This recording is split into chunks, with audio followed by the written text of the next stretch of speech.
Follow the buzzer.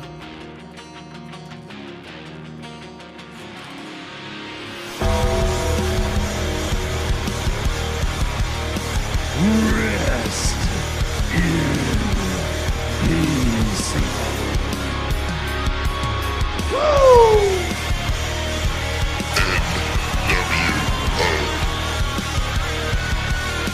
The best there is, the best there was, and the best ever will be. What you gonna do, brother? Hey, yo. Can you see me now? Strategy my Oklahoma ass. Life sucks, and then you die.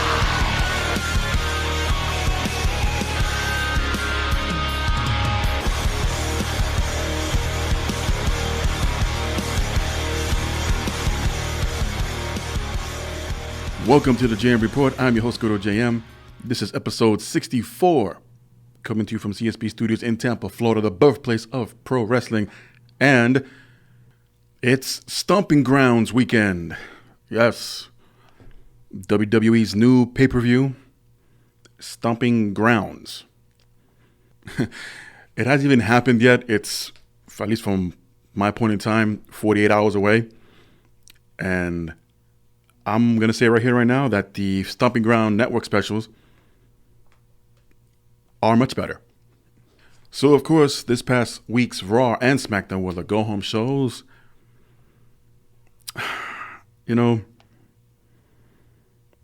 this is beyond just, for me, this is beyond lazy writing where your main events are virtually identical and pointless, which I get into. And other than Seth Rollins just beating the bejesus out of everyone with a steel chair who might, or at this point in time, are not going to be the special guest referee selected by Baron Corbin for his title defense this Sunday. And thankfully, and they were smart now to move up the Firefly Funhouse into the third hour, so you can get some kind of revenue, or at least some numbers up. And by the way, Raw's numbers were up so slightly from last week. Not much an improvement. Overall about 100,000. Was that, that sounds like a lot, Jam. Well, it is, but where they want to be, not even close. Well, Jam, what do you want them to be?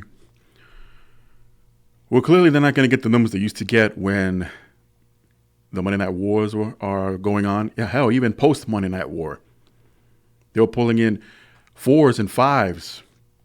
By then, that was some mixed in audience members from WCW. Combined average for both shows were about between 10 to 12 rating score. That fizzled out, especially when they being the WCW fans realized what they were doing to the former WCW people in the WWF at the time. No, I'm not interested. Not interested. And slowly but surely,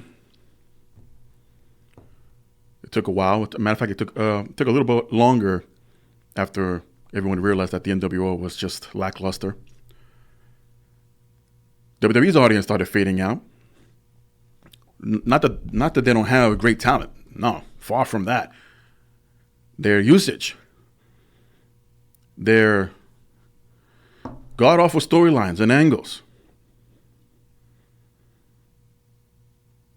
Basically, the last cry out we had as fans was the lack of the women's roster being used. And finally, we had the women's movement, or the revolution of that. They had their own pay-per-view, but that's only to make up because they couldn't go to the Parts Unknown pay-per-view at that time. Even though they tried again for one women's match a couple of weeks ago, and that didn't fall through. So I'm going to say let the numbers show. The only saving grace that WWE has is that, and we were all once there, and if you're saying otherwise, you're lying to yourself.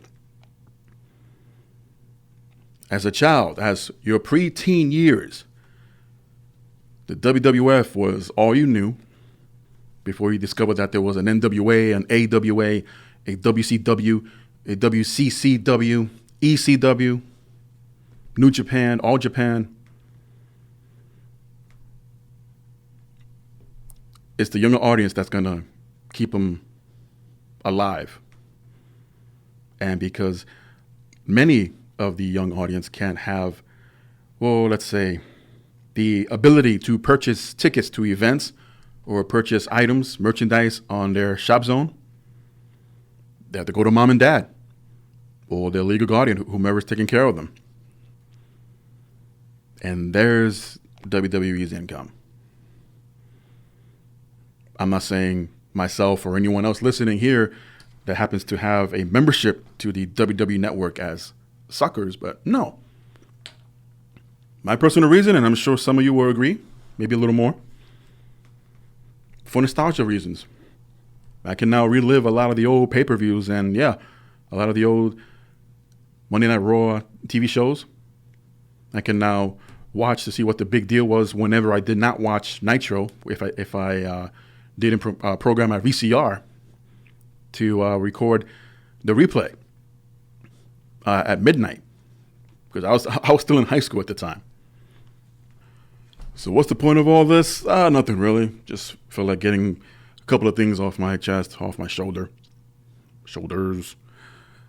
and see exactly what they have in store for us this Sunday night, because the Raw and Smackdown show this week was anything but good. No.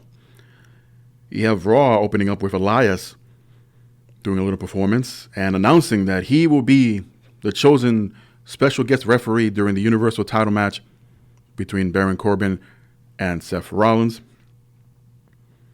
He removes his scarf and shirt to reveal a referee tank top underneath, as he's gloating from behind. And keep in mind that Elias always performs in the dark, so it wasn't until Seth Rollins appeared in the shadows behind and hitting Elias with a steel chair in the back. Lights come on and everyone's cheering, and Rollins decides to go back to the railroad and nail in those spikes. Rollins gets on a microphone and warns everyone that is even thinking of taking up Baron Corbin's offer to be a special guest referee this Sunday. This is your first and only warning, and that you will have a steel chair waiting in your midst. It was determined over the weekend that there will be a fatal five-way match to determine a new number one contender for the United States title versus Samoa Joe at Stomping Grounds. And that was our first match this night. As The Miz makes his way down, he sees poor Elias barely getting up, and Miz decides to deliver a skull-crushing finale. Out comes Bobby Lashley. He sees Elias barely getting up from a skull-crushing finale, and Lashley delivers a spear. Cesaro makes his way down. And this is where things get weird. But Cesaro delivers a swing. Out come next is Ricochet. Delivers a code breaker. Then comes Braun Strowman. These are all members of the Fatal Five-Way, delivering their finishers or signature moves to poor Elias. And Strowman delivers his power slam. Wasn't Lashley just allied with Elias not too long ago? Is Lashley a babyface now? What about Cesaro? No, he hasn't been aligning himself with Shane or anyone like that. But he's supposed to be a heel. Granted, Cesaro looked great here despite any reported injuries from the previous week, but he seems to be doing okay.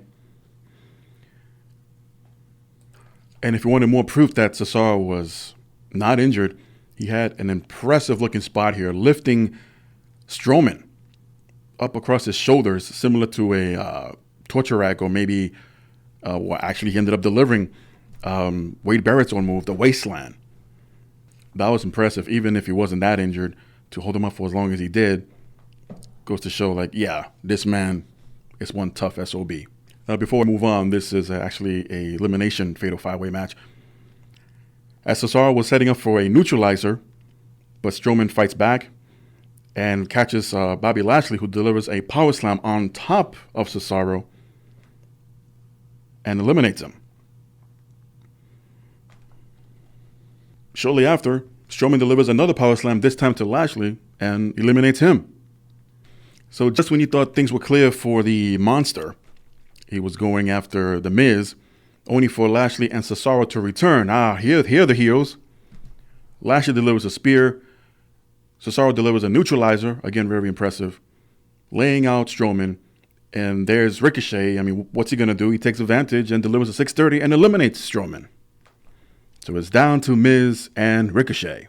But at the end, it was Ricochet delivering another code breaker to The Miz, climbs to the top rope, delivers another 630, gets the pin to win, and Ricochet will now face Samoa Joe at Stomping Grounds for the United States Championship. Samoa Joe, who was actually ringside this entire time, walks into the ring and attacks Ricochet. But he was able to fight him off, sending him over the top rope, and both men just separated.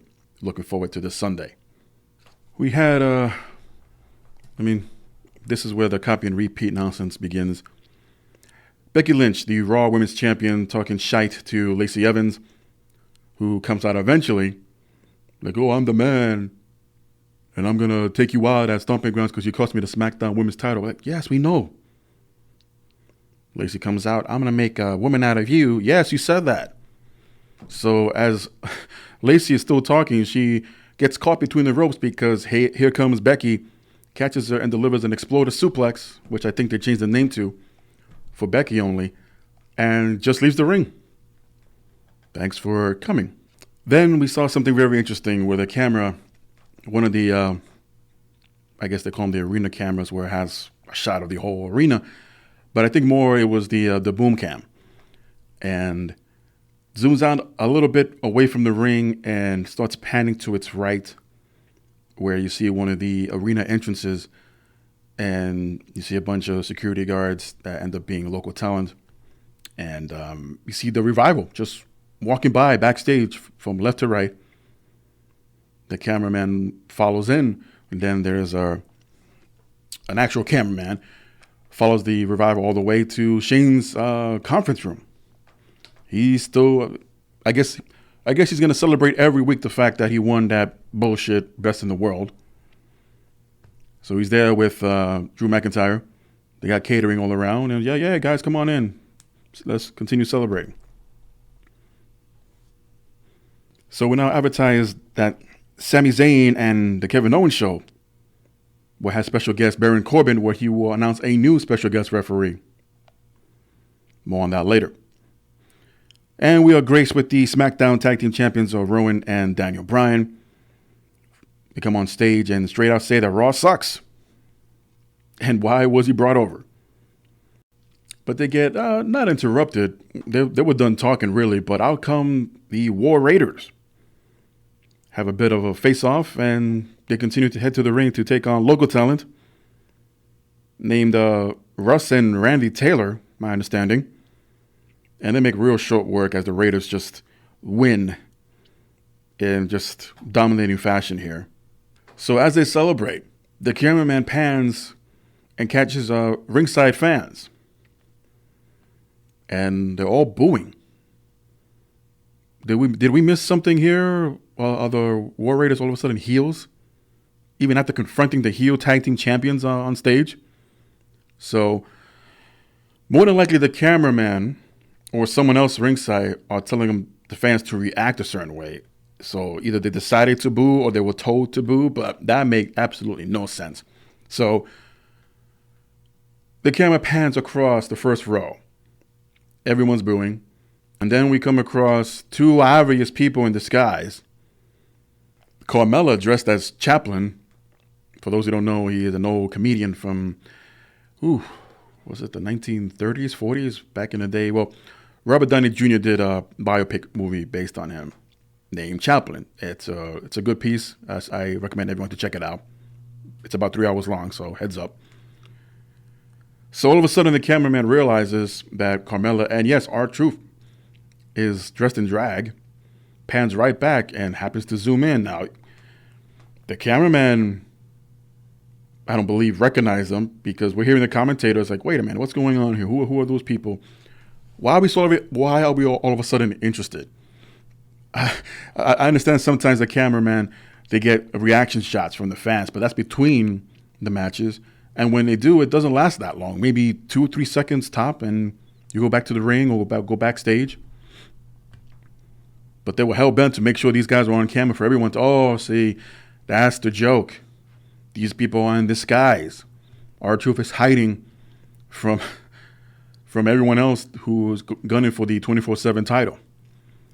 But apparently they were made, and here comes the roster. Well, at least the mid-carders down to the ring. And the chase is on again. This time, so Truth and Carmella jump over the railing. They see the crowd coming down, and Truth heads underneath the ring. On the other side, you see roster members trying to find him and pull him out.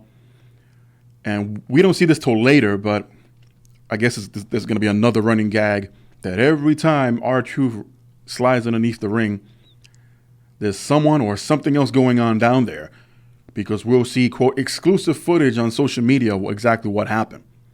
I still say it's pre-taped, but what do I know? This time it was Titus O'Neil that was waiting for R-Truth. They have a little conversation. They wished each other a happy belated Father's Day. And it's Titus O'Neil instead that gets dragged out by the rest of the roster members. And this gave Truth the opportunity to slide out himself and run the other way. So the chase was on. Despite having audio difficulties backstage in Shane's conference room, commentators decided to, and I get it, pointing out that there was still audio difficulties, but they never cut away. And this lasted for what felt like forever. And even when audio came back on, Cole was still speaking over them. I was like, do you not? Okay, we got signal back. Shut the hell up. Maybe there was a delay, but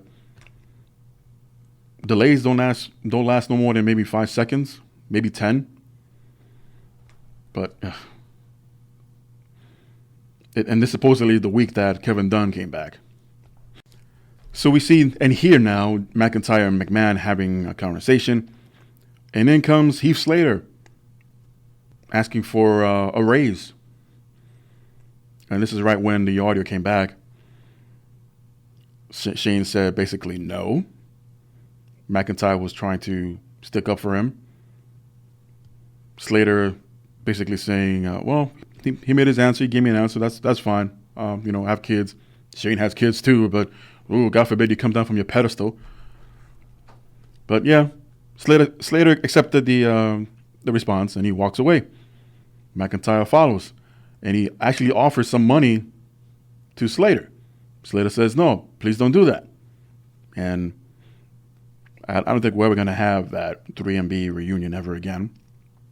So McIntyre drops his money. And this is after Slater was on the phone, presumably talking to his wife, telling her that things didn't work out. So McIntyre drops his money. Slater goes to pick it up, and that's when McIntyre beats the crap out of him, delivering knees to the head, ramming him against the wall and other crates or anything that's around him. Out came the Revival to break it up. Shane McMahon's calling for McIntyre to go back into the conference room. And this whole time while McIntyre and Shane are going back, you see the Revival pocketing the money and took Slater's phone.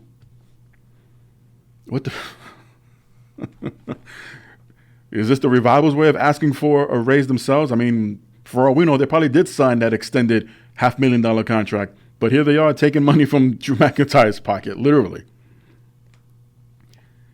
So it was time for the Kevin Owens and Sami Zayn show. Find out who Baron Corbin's new special guest referee is going to be. And he announces EC3. EC3 makes it on stage. He's posing there with the referee shirt, and you can see him waiting for this. And sure enough, here comes Seth Rollins from behind, beats the crap out of EC3. It's back to the drawing board for Baron Corbin. So as Owens and Zayn continue to talk shite in the ring, out come the New Day. All three members, including Big E. So more trash talking back and forth, and it came down to, what else? A 6-man tag team match. And even though Corbin apparently has some kind of power where he's able to select his own referee, and yes, it was given to him by Shane, no authority figures, well, we can't accept your challenge because we need a referee and there's none out here. And New Day realized, oh, wait, EC3 still, he's still here. He's a sanctioned referee, as you pointed out, since he's going to be one on Sunday, or was going to be one. So New Day decided to play Geppetto while EC3 is Pinocchio. So, or maybe a deleted scene out of Weekend with Bernie's, or Weekend at Bernie's. So as Xavier and Biggie are holding up EC3, making EC3 bop his head around and shake it, and oh God, he was poor guy. Kofi Kingston provided the voice, and yes, in a high-pitched Mickey Mouse voice, this match should go on. 6-man tag team match, New Day versus Sane, Owens, and Corbin. At this point, there's a lot going on here, so even before this match even starts, we go back to the dressing room area and the doctor's office. Another panning of the camera, making sure we get to see all the medical posters and equipment and whatnot. Oh, I guess we're in the doctor's office now, instead of just showing the doctor examining AJ Styles, who's clearing him to compete once again. And walk in the Good Brothers of Gallows and Anderson. Bit of a club reunion here, minus Finn Balor. And here's where things got a little interesting. As they were catching up on things, AJ Styles even asked, well, when was the last time you guys were on WWE TV? I mean, technically speaking, they were on a couple of weeks ago, but if he was referring to an actual match, then yeah, it's been a minute. It's like, I remember when you guys debuted and you took out the Usos. You came from Japan and this and that and blah, blah, blah. Like, yeah. So he's firing up the Good Brothers. And later on, we find out that this got back to the Usos themselves. And sure enough, we get a tag team match later on as the Usos will take on the Good Brothers. So back to the 6-man tag team match, as we find out after commercial that it became a 2 out of 3 falls match. This almost went over my head because I literally missed the first fall. So I have a DVR and I went back for it. And holy crap, 2 out of 3 falls. But you wouldn't even know. You could have tuned in right in the middle of this thing and you wouldn't even know, because it was the babyfaces who would win 2 straight falls. In the first fall, you see Xavier Woods rolling up Sami Zayn for the 3 count. And in the second fall, or for the end of the second fall, Baron Corbin is about to deliver a clothesline to Kingston, but Kofi ducks, and it was Sami Zayn instead getting the clothesline. In comes Kevin Owens, who gets upset at Baron Corbin for doing what he did, and they walk out on him. And instead, Kofi Kingston delivers the Trouble in Paradise to Corbin, the number 1 contender for the Universal title, and gets the 3 count, and the heels lose 2 straight falls. But it's not quite over yet. Alexa Bliss and Nikki Cross are backstage, and Alexa tells Nikki that she was able to work out a deal and get a women's tag team title match later on against the Iconics. Then, of course, there's more nonsense that Bayley's hating on Nikki and it's on social media, blah, blah, blah. You would think by now Alexa would get something like actual proof, like screenshots. Look, you can see that Bayley either liked it or commented or whatever. But this time, Alexa's accusing Bayley that she will not pose or take pictures with fans because they were wearing Nikki Cross shirts. All of a sudden, Paul Heyman teleports into the ring, straight out saying that he's not going to be the referee at Stomping Grounds. And it's just there simply to remind us that Brock Lesnar is still Mr. Money in the Bank, that he can cash in anytime, maybe later tonight, maybe on Sunday. Thanks for coming, Mr. Heyman. Returning backstage, Baron Corbin is seen speaking to Eric Young this time. Almost forgot who he was because he's bald now. And seemingly having a positive conversation, and right away you got to assume that Young did or was going to agree to become the new special guest referee. So after their conversation was over, they go their separate ways, and Young runs into Seth Rollins. Young denying that he agreed to anything, but Rollins says, well, just in case, and beats the crap out of him anyway with the steel chair. You see a pattern here. All the referees that are chosen that aren't going to make it to Stomping Grounds are the same ones that are either going for the 24/7 title or just haven't been on TV at all. But again, for those who complain more than I do, They're getting the TV time. As little as it is, and I know many are probably going to agree, but they're getting the money's worth. The salary-wise, they're getting it, rather than just stay home or stay backstage and do absolutely nothing and still get paid out of your contract. Or is it just me? So we see the Usos and the Good Brothers in a tag team match. Not much to say about this one, although it was a good match. But at the end, we see a double super kick delivered to Gallows, and the Usos pick up the win. We see a cameo appearance by Hulk Hogan from his beach house in Clearwater, Florida, supporting the U.S. women's soccer team in their quest for a new world championship. And if I'm not mistaken, I believe they made it to the finals. Against who? I have no clue. I haven't been following much this week. Then again, you got FIFA Cup going at the same time, so it's just a lot of stuff happening. Heading to the ring is Roman Reigns to cut a promo on Shane McMahon and challenges him to come down and face him and be a man. But instead, Shane pops up on a Titantron. Shane is sporting several bruises on his left arm for some reason. That must have been from house shows. Even McIntyre chimes in and basically repeats from last week's promo about physically assaulting you. But again, McIntyre brings up Roman Reigns' family. And without even saying much, Reigns drops the microphone, gets out of the ring, and walks to the same camera shot that we saw earlier that showed us Shane McMahon and where Shane McMahon was in the conference room. Here's my thing. And he ends up doing this anyway. Why didn't Reigns just go straight to the conference room and confront Shane there? I mean, yeah, chances are he would have been outnumbered, but it's not like he wouldn't do what we ended up seeing anyway. He'll fought off the Revival. Then it's down to two, Shane and McIntyre.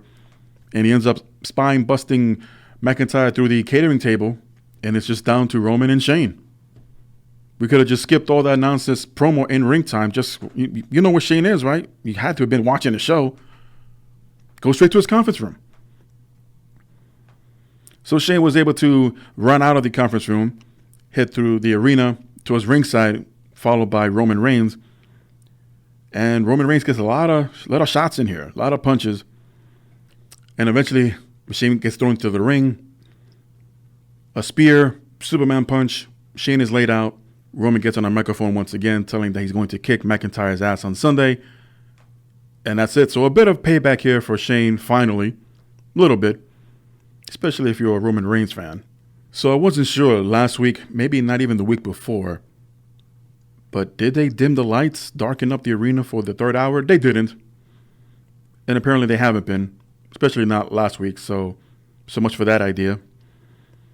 But the Iconics head to the ring to defend their women's tag team titles against Alexa Bliss and Nikki Cross. And before that magic could begin, Bayley heads to the ring and sits ringside. So at the end, Nikki Cross was trying to get a tag in from Alexa, but she's being distracted by Bayley on her own accord because Bayley was just sitting there at the bottom of the rampway doing absolutely nothing but just watching. So this allowed the Iconics to take advantage, rolling up Nikki to retain the women's tag team titles.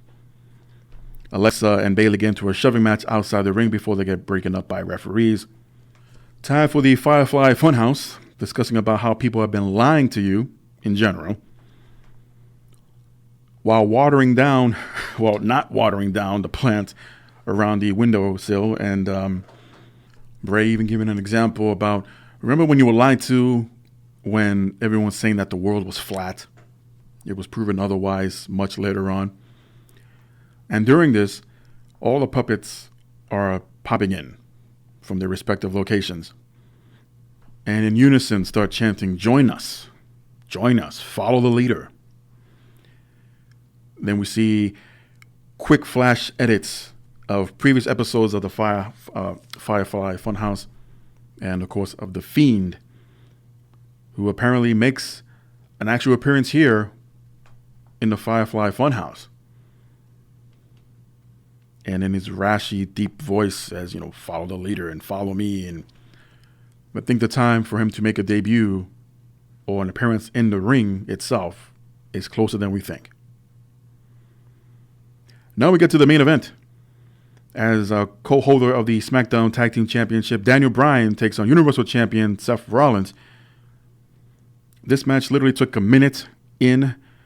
Bryan was tossed out of the ring. Seth Rollins does a suicide dive through the ropes. Then comes Rowan. Right in front of the referee, delivers a claw slam on the apron to poor Seth Rollins. This calls for the bell.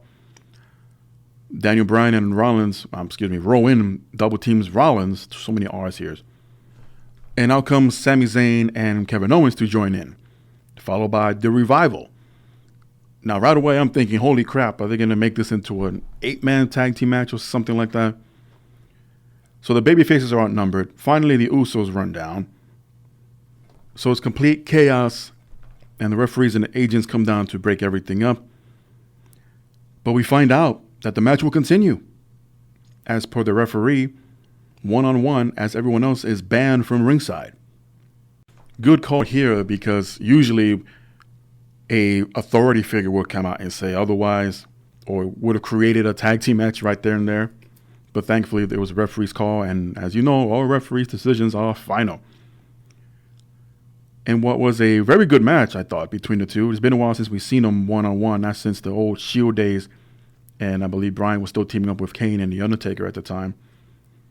But at the end, we see a curb stomp from Rollins to Bryan, gets the 3 count, and Rollins is your winner. So remember when I mentioned earlier that things weren't just over yet, and even though Baron Corbin was defeated by the WWE Champion earlier in the night, not much of a build-up or hype, especially if you're trying to build him up to a point where he might be a threat for a championship, in this case, Seth Rollins' title.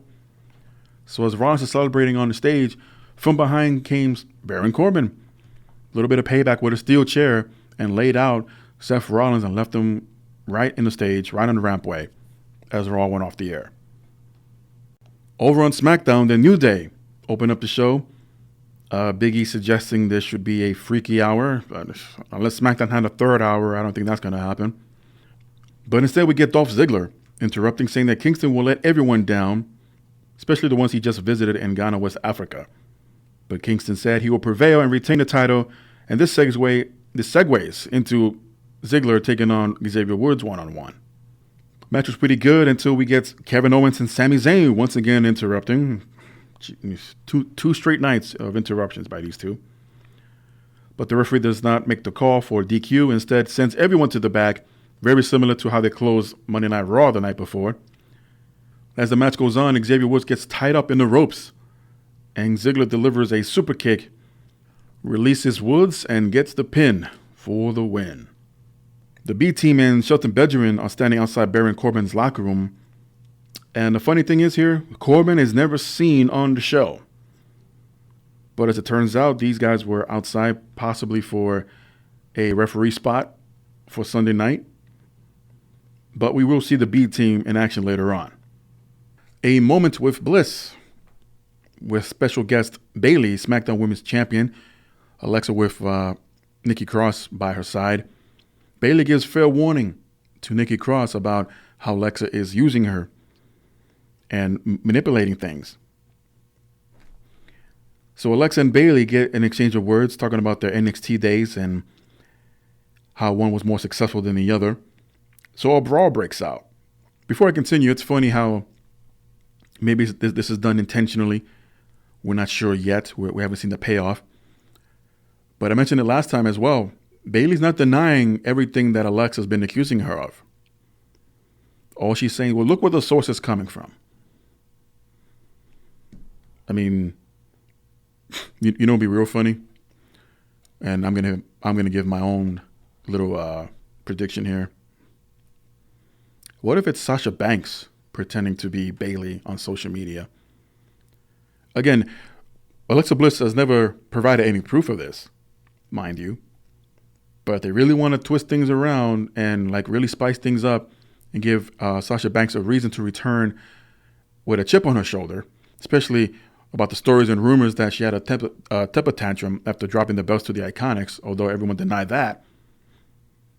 Go with it. Have Sasha come back, be the one that's been pulling all the strings. You can't say Alexa has been the innocent victim here. She's just being a big mouth about it. Nikki Cross will be the poor soul that's been used, and Bayley will be the catch of the day, so to speak, in order for Sasha to go after a women's title. In this case, will be for the Smackdown one. Anyway, so after the brawl breaks out, referees and officials come to break it up. Nothing gets resolved here. During the breakup of the two, Alexa was able to throw a forearm to Bayley's jaw, and that really took her out for a moment there, as both will settle this at Stomping Grounds. Apollo Crews is seen backstage and runs into Zelina Vega, who's checking on her makeup. Crews is asking for Andrade. Zelina doesn't know where he is, but from behind comes Andrade, attacks Apollo Crews, and leaves him laying. The cameraman pans away from Apollo Crews, and we see Chad Gable once again creeping in the background, taking notes for some reason. We don't know what they are, but Chad Gable has a nice career going for himself over at 205 Live. Heavy Machinery taking on the B Team, as the SmackDown Tag Team Champions Daniel Bryan and Rowan are doing commentary. The B Team fall for the compactor, and Heavy Machinery are your winners. They leave the ring, and from behind came Seth Rollins, finally, without at this time, the physical belt, but the Universal Champion, a Universal Champion, has finally appeared on SmackDown, attacking the B Team for presumably interested in a referee spot for the Sunday night match. But here's Rollins taking them both out. I guess he should have been more specific when he gave that warning, not just for Raw, but for everyone in the entire roster on SmackDown as well. Too bad they couldn't do a little tie-in with NXT this week. But again, Baron Corbin was not even on the show, but the B Team were taken up by Seth Rollins as a just in case. Shane McMahon is seen arriving to the arena outside and is confronted by Kevin Owens, discussing how they have a problem with both their world champions, that being Universal Champion as well, Seth Rollins and Kofi Kingston. So Shane comes to a compromise and puts Owens and Zayn in a tag team match versus both champions. And of course, this match will be 2 out of 3 falls. But we didn't find this out till a little bit later on. Elias and McIntyre cut a promo of Roman Reigns in the ring, gets interrupted by The Miz. And once again, Shane McMahon, not being the authority figure, makes a tag team match between Elias and McIntyre versus The Miz and a partner of his choosing in the next 10 seconds. The time runs out, but rolling out of underneath the ring is R-Truth. And apparently team up. And I don't think it was said, but I'm going to take a stab in the dark here that the 24/7 rule was lifted during this match while the Awesome Truth reunites. And by the way, this also became a elimination tag team match. Truth was taken out early, and once again, the 24/7 rule was back on as members of the roster came down to chase away Truth. Miz was by himself in a valiant effort, but the number game was too much for him, and heels prevailed. So while this was happening, the Iconics are backstage, and they run into the Kabuki Warriors. Remember them, Asuka and Kairi Sane? Well, the Iconics, in a interesting format here, but it left a lot of us scratching our heads. The Iconics challenge the Kabuki Warriors to a match in Japan next week, and if they win, the Iconics will offer them a title shot in the future. Why not just challenge them for the titles right there? And you see where I'm going with this bullshit in the creative or writing or whatever? What sense does it make? What? Because it's out of state, and chances are they're not going to broadcast this, so it's not going to count. So we'll read about it. Or maybe there'll be an exclusive footage on social media, and that'll be the only way we'll find out that the Kabuki Warriors were successful, and now we'll challenge for the actual titles in a later date. People are going to tune in regardless. I don't follow everything they put on social media other than announcements that are coming up for Raw, SmackDown, and or pay-per-view. But these little tidbits, if I don't come across them, if I'm scrolling up and down pages and other people's posts, I wouldn't even know.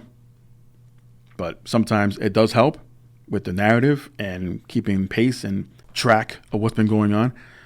So yeah, that's what was going on between segments of the tag team elimination match and backstage. And speaking of that tag team match, Miz is not looking too good. He's been on quite a losing streak. I don't know if he'll end up joining Hawkins and Ryder. So apparently it took a whole week for Ember Moon to confront Mandy Rose and Sonya Deville about breaking her little Game Boy or her Nintendo Switch last week. As Fire and Desire, backstage, having apparently a dozen donuts, bragging about they can finish this whole box and still look the way they do. Here comes Ember Moon, try to get her word in, but Deville and Rose kept interrupting. Moon ends up knocking the box out of their hands, and a fight breaks out, only for the referees and officials to be breaking it up. R-Truth is trying to escape backstage, and he's outside the arena. There was an SUV parked and ready for him to go, and he's looking for Carmella, nowhere to be found, and behind him, who looked like Carmella, kind of, no, not really. It was Drave Maverick in disguise as Carmella.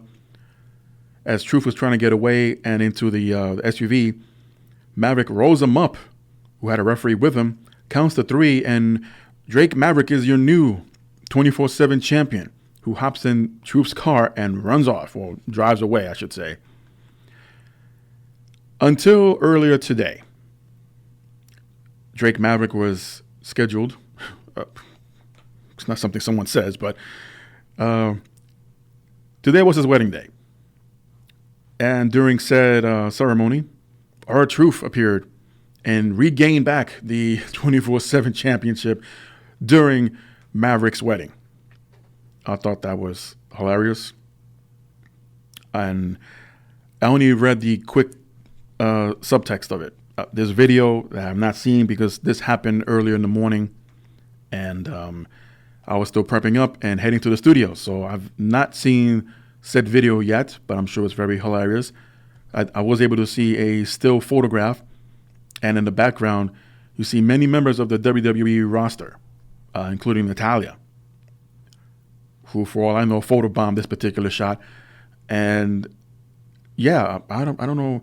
I never caught the name of the bride to be, but she wasn't in a white wedding dress. That caught my eye right away. But I'm sure there's a reason for it. Again, I did not see the video. I don't follow these people's private lives to know why certain decisions were made. And for all we know, it could have been just for TV that moment, and then later on was the real deal wedding. So in the main event tag team match, 2 out of 3 falls again. Kofi Kingston and Seth Rollins defeated Sami Zayn and Kevin Owens 2 straight falls. A Trouble in Paradise from Kofi to Sami, and a roll-up curb stomp to Kevin Owens for the second fall, as the individual champions are victorious. What was the point of having it 2 out of 3 falls? 2 nights in a row in your main event. Well, not so much Raw, but I get it, to change of pace, even just announcing it. Okay, 2 out of 3 falls. You got to win twice to win. Okay. I mean, forget about who took the fall, who were the losers here or whatnot. But back to back like this, and this is not the first time they do something like this, where they copy and paste a segment or a match on Raw and then they repeat it on SmackDown. Why?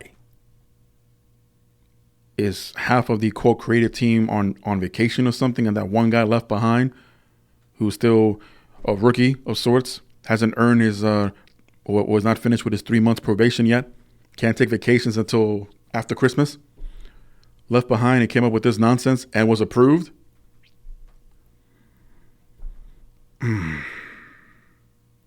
Let's move on. We got some injury reports here, and for some of you who were wondering, for example, Lars Sullivan not on TV. Well, apparently he was injured. There were initial reports during his match on Raw back on June 10th against his rematch with the Lucha House Party from Parts Unknown, Sullivan tweaked his knee. And apparently, this canceled the following night's on SmackDown's match with Matt Hardy. MRI reports that the injury is much more serious than first thought. So according to Dave Meltzer, and a recent knee injury turned out to be worse for the Freak. And the MRI revealed bad news for Sullivan and that he may be out of action anywhere from 6 to 9 months.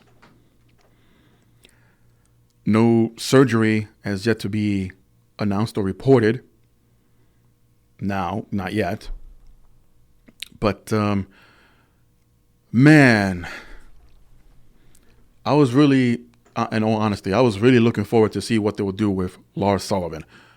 No, I'm not saying eventually make him a world champion. No, that's far, far away. Maybe another couple of years or so, see how things work out for the guy.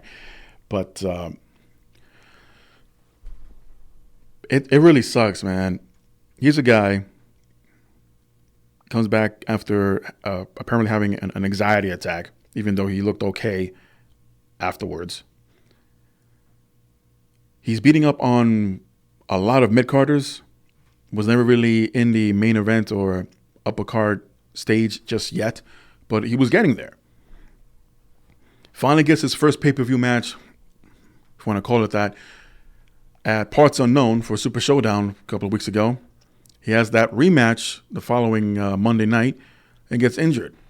So all of that took place, in a matter of a few weeks, a couple of months. And now the man's going to be out for the rest of the year. I mean, I'm not blaming anyone. I mean, these things do happen, but it's just, I just hate to hear, no matter where you are on the card, you're building momentum, you're trying to establish yourself, your character, you want to be taken seriously or seriously enough that the fans get behind you and you can have support from creative and management and your agents to set up a good match for yourself. And something like this happens.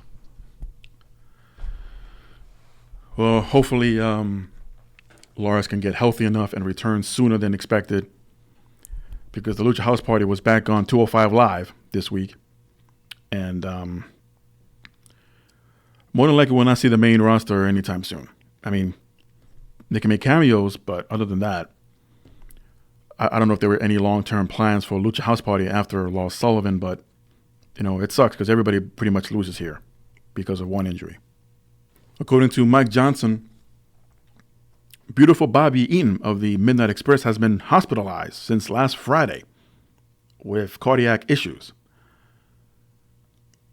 Bobby woke up that morning with his legs and other parts of his body swollen, was sent to the emergency room, and has since then been hospitalized. It's been a week now. Longtime friend Jim Cornette took to Twitter to correct reports that Bobby had suffered a heart attack, noting that instead his congestive heart failure led to fluid buildup in his chest, legs, and other parts of the body, forcing Bobby's heart to be pumped harder to make up the difference. Can you imagine how much pain this man had to have been?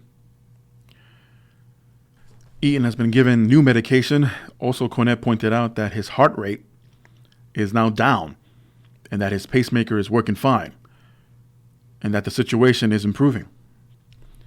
And I didn't realize, but Bobby Eaton is still pretty young. Only at 60 years old, all of this is happening to the man. And, man, you just hate to hear something like this as well. There was a time, I remember a few months ago, he went missing, Bobby Eaton did, and everyone took to social media, hey, Tommy Dreamer and Jim Cornette, if you see Bobby Eaton, tell him to come home or let one of us know because he's been missing for hours. He eventually resurfaced and was sent home in good health, so quite a bit of a scare here and there. But hopefully he'll get well soon and be home once again.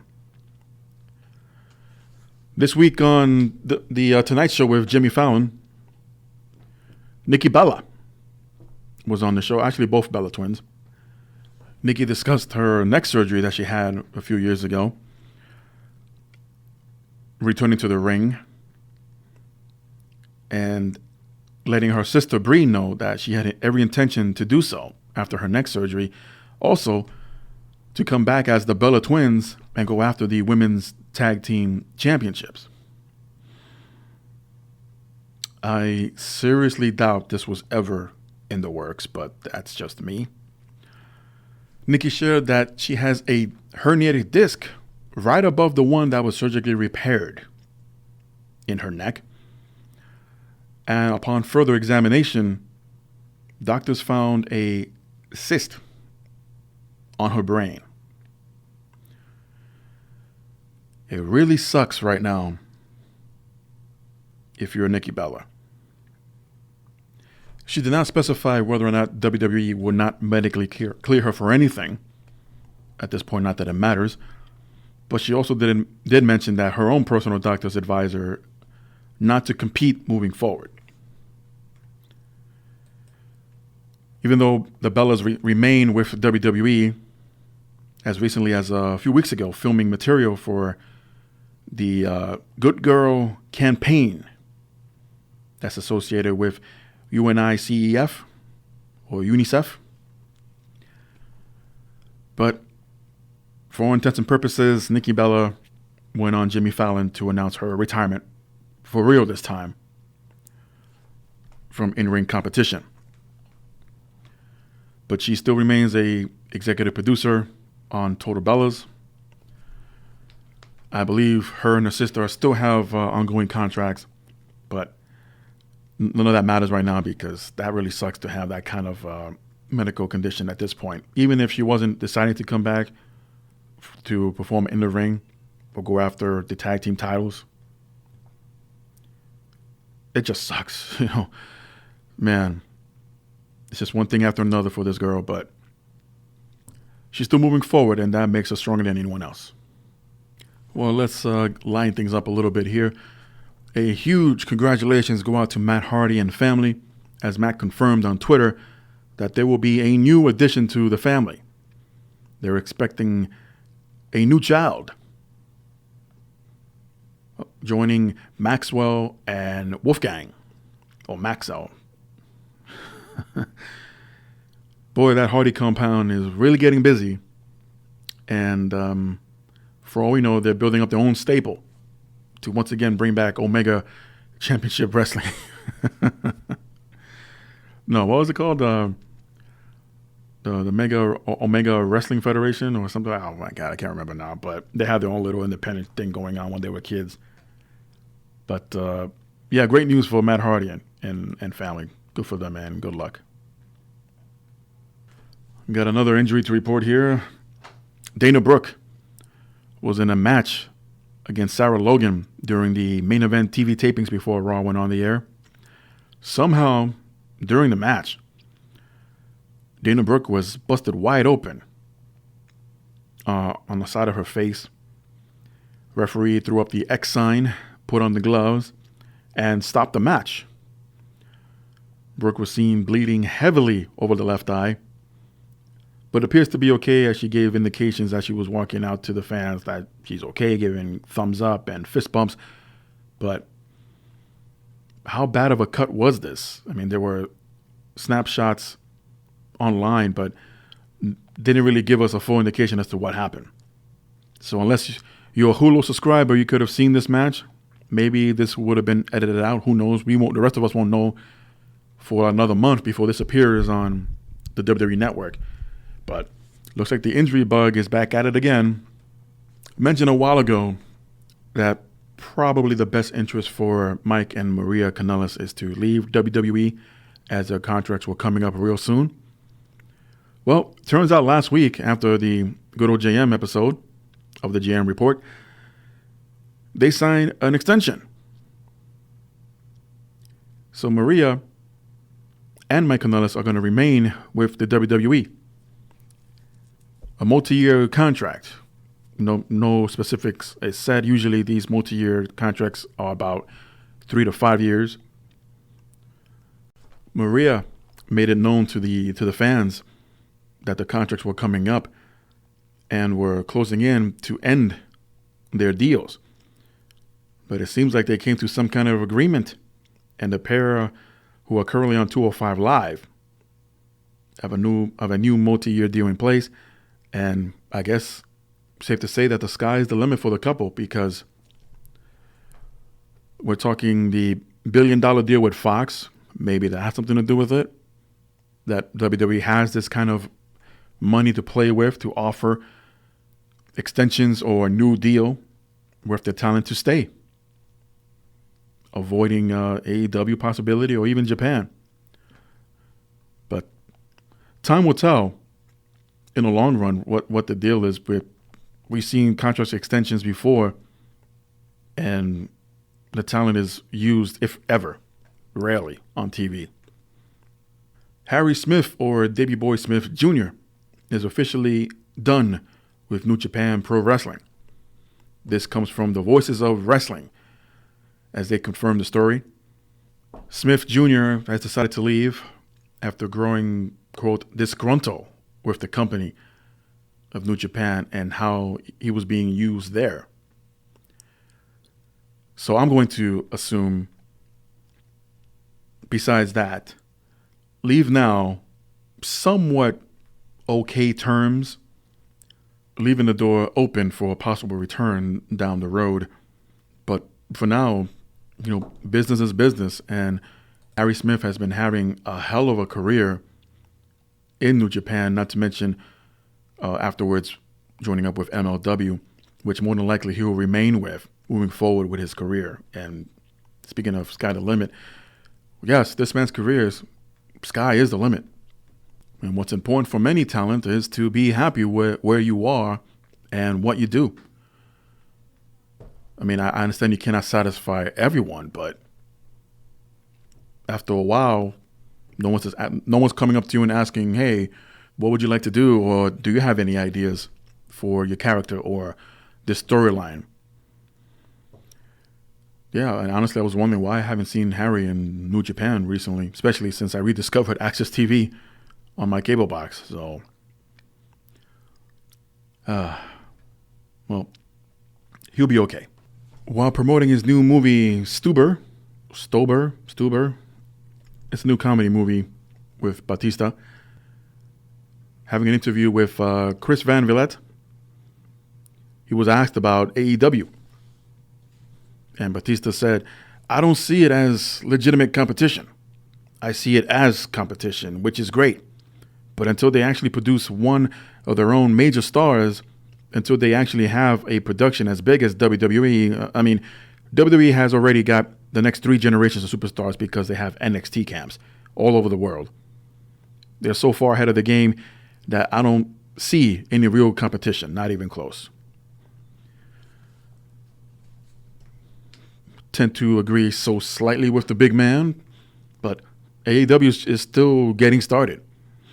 And granted, they haven't established their own stars to be huge. I mean, they're not exactly, well, what's the term here?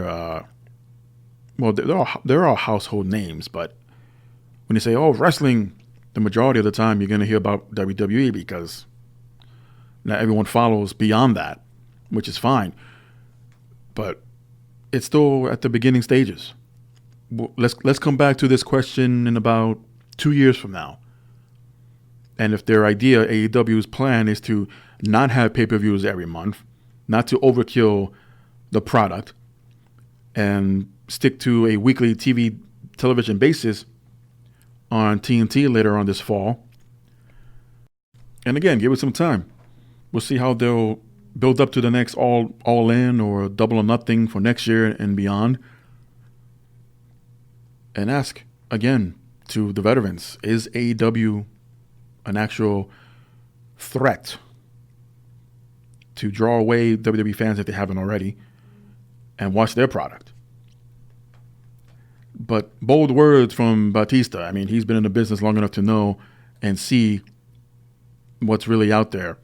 And he's not under contract with the company anymore, but it's funny how he was in talks with AEW not too long ago before he eventually made his return and have his WrestleMania final match at WrestleMania 35. A scary moment for Scarlett Bordeaux last Sunday at AAA's Worldwide. She was in a tag team match and ended up on the outside of the ring where a fan reached out over the railing, grabbing her, hugged her, seemingly groped her on camera.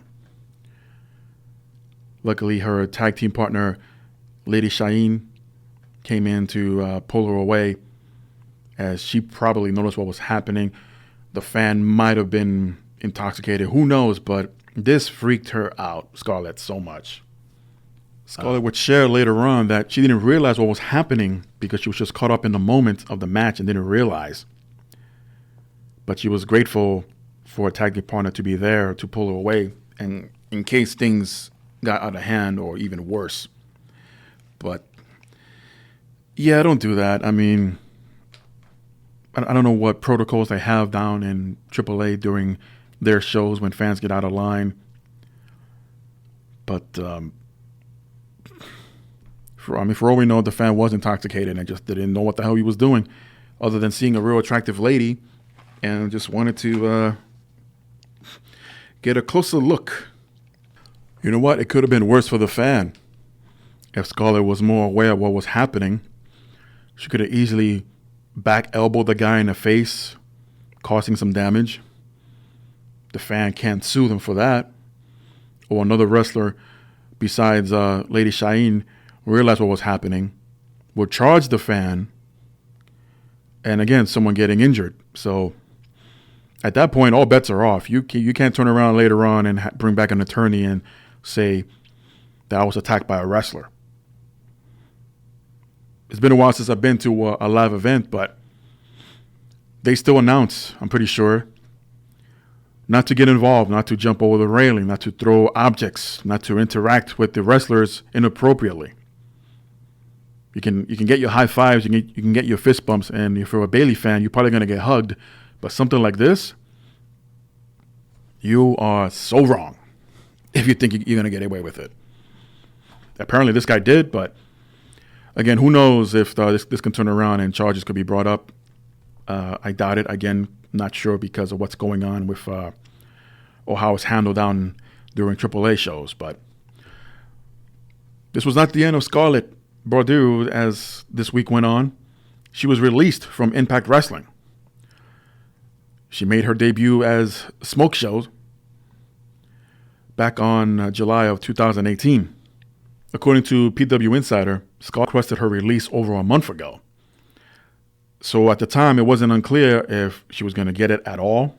But finally, she did this week.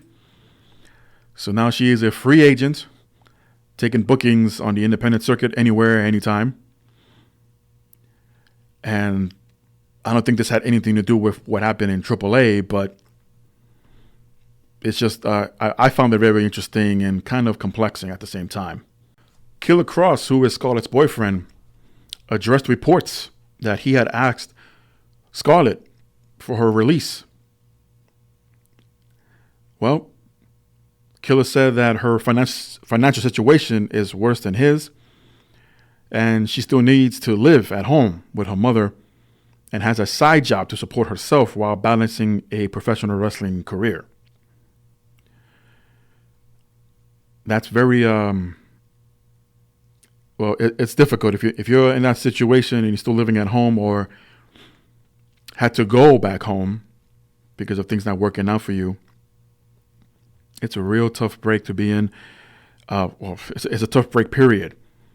But you also got to ask, well, is she not making enough from Impact? I mean, Impact is not the end all or be all, and I'm not saying they're pumping out contracts worth millions of dollars. Times have changed, and that company all but doesn't exist anymore. I'm sorry to say. But it's unfortunate that something like this. Matter of fact, I think Killer Kross even shared a story that Impact suggested him to get a second job. But at least Scarlett is open for bookings and said on Twitter, I couldn't be any more excited to just be a free agent for a while. With that being said, promoters, I'm looking to fill July 6th and July 19th.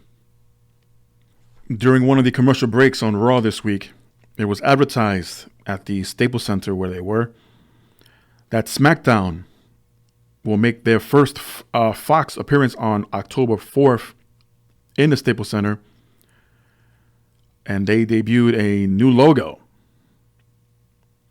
Well, they did and they didn't. First, it was more like a brick, solid-looking logo a few days ago. Here, they used their current logo, SmackDown Live, but it's going to be on a different day of the week. SmackDown Live, the name will probably be changed back to just SmackDown. But here, if you're interested to buy tickets, use password WWE Fox for the event, as this will be the first SmackDown at the Staples Center under the Fox network. WWE and Netflix are teaming up, and they have announced that they are working on a new feature film called The Main Event. The cast of a live-action family film will feature Kofi Kingston, The Miz, and Sheamus. The idea, or the plot of the story,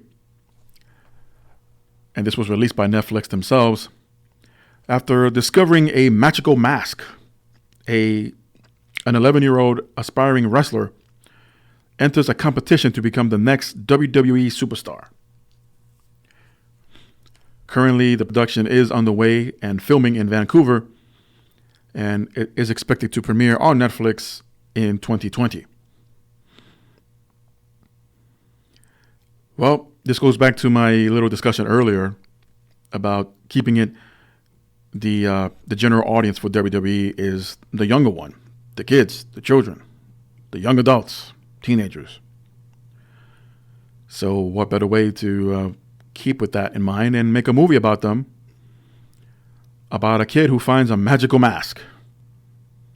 I would assume it's going to be a luchador type mask, coincidentally, and it passes as said luchador mask to compete and become a new WWE superstar. Deadline's reporting that Ice Cube is currently negotiating to appear in the movie Killer's Game alongside Batista, who plays a hitman named Joey Flood, and learns that he will die of a terminal disease. Ice Cube is looking to play a role of one of the assassins in the movie.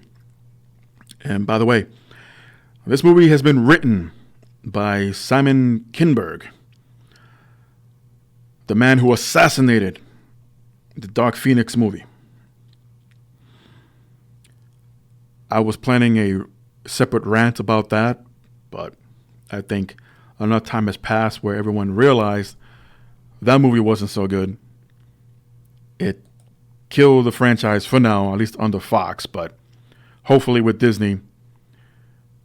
And there's been the reports all week about how to introduce them into the MCU and moving forward, but time will tell, and at least they're in better hands now. Moving on. The WWE is going to the ESPYs Awards. Yes. Who will win Best WWE Moment of the Year? And fans can vote. Heading over to WWE.com. Your choices are Roman Reigns' return from battling leukemia, Becky Lynch winning both Raw and SmackDown Women's titles at WrestleMania 35, Kofi Kingston winning the WWE Championship at WrestleMania 35, or Ronda Rousey's winning her first Raw Women's title. If you're a long-term fan of ESPN and realize that they're in partnership with WWE, you knew something like this was going to happen. I didn't think about it because, honestly, I didn't think it would go there, but here we are. The WWE at a sports awards ceremony who they themselves, no, we're not a sport. We're sports entertainment. No, we're not pro wrestling. That's not a sport, but we're sports entertainment. Kiss my ass. Make up your damn mind of what you are. Because, again, one of your W's in your initials stands for wrestling. Wrestling is a sport. We look at it at a amateur or Olympic point of view or a professional point of view that's seen on TV on a weekly basis. You can't have it both ways. It's one or the other. At least it made more sense when Dwayne Johnson won the Generational Award from MTV last weekend. Well deserved, mind you. He was one of the best crossovers ever we've ever seen. And successful. But this nonsense is exactly just that. So this Sunday is Stomping Grounds, brought to you by Lugs. And in no particular order, let's just run down the card. For the Universal title, Seth Rollins versus Baron Corbin. We've yet to discover who this special guest referee will be. In a steel cage match, Kofi Kingston will defend his WWE Championship against Dolph Ziggler. Raw Women's Champion Becky Lynch will take on Lacey Evans. SmackDown Women's Champion Bayley will take on Alexa Bliss. Roman Reigns in a WrestleMania rematch versus Drew McIntyre. Samoa Joe defends his United States Championship against the new number one contender Ricochet. SmackDown Tag Team Champions Daniel Bryan and Rowan take on Heavy Machinery. Big E and Xavier Woods of the New Day will take on Kevin Owens and Sami Zayn in a tag team match. Hopefully none of these matches I mentioned will be 2 out of 3 falls. And for the Cruiserweight Championship in a triple threat match, Tony Nese defends against Akira Tozawa and Drew Gulak. None of the said matches are scheduled to be on the kickoff show, but there's still time. Or they may add another match because the Raw Tag Team titles are nowhere to be found. Neither is the Intercontinental Championship on the card anywhere. So there's that. So as I mentioned before, not much to say this week. But unfortunately, Lionheart, the ICW World Heavyweight Champion, Adrian McCollum, unfortunately passed away this week at the age of 36. There's currently no cause of death, but ICW in Glasgow, Scotland has launched a GoFundMe page campaign as of today to assist with funeral expenses. What's interesting and eerie about this, Lionheart took to Twitter about what some officials are guessing about 12 hours before he was found dead. He put out his last tweet to his fans and to the world, saying, "One day you will eat your last meal. You will smell your last flower. You will hug your friend for the last time. You might not even know it's the last time. That's why you must do everything you love with passion." Granted, nothing has been made out of this. No one is treating this as any kind of note. Because again, I'm not jumping to any conclusions. To be honest, I haven't been following much of ICW. So I'm not going to specify or speculate any more than the next person can, unless you're a close friend or a relative that may or may not know what's been going on with this man's life until it ended. I have no right. But it doesn't change the fact that it's sad to hear yet again a man so young has lost his life, and he was a professional wrestler.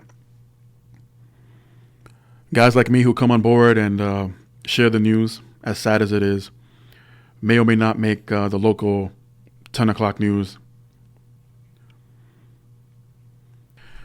But again, it's really, really sad. And thoughts and prayers I offer to the friends and family of Adrian McCollum. With that said, I'm going to close out with a 10-bell salute in his memory. To everyone else listening, thank you. Be good, behave. Till next time.